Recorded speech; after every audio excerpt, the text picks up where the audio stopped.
நாமக்கல் மாவட்டம் பள்ளிப்பாளையத்தில் சங்கேத குறைகளுடன் வாட்ஸ்அப்பில் voice message அனுப்பி சட்டவிரோதமாக கைத்துப்பாக்கி விற்பனையில் ஈடுபட்டதாக வழக்கறிஞர் உட்பட 4 பேர் கைது செய்யப்பட்டனர்.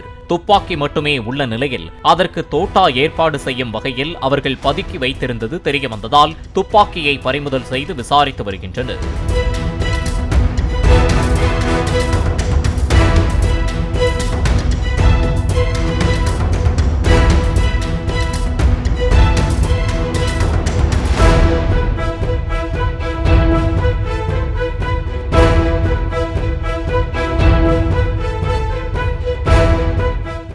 பிளே ஸ்டோர் மற்றும் ஆப் ஸ்டோரில் இருந்து பாலிமர் செயலியை QR கோடு மூலம் பதிவிறக்கம் செய்யுங்கள்.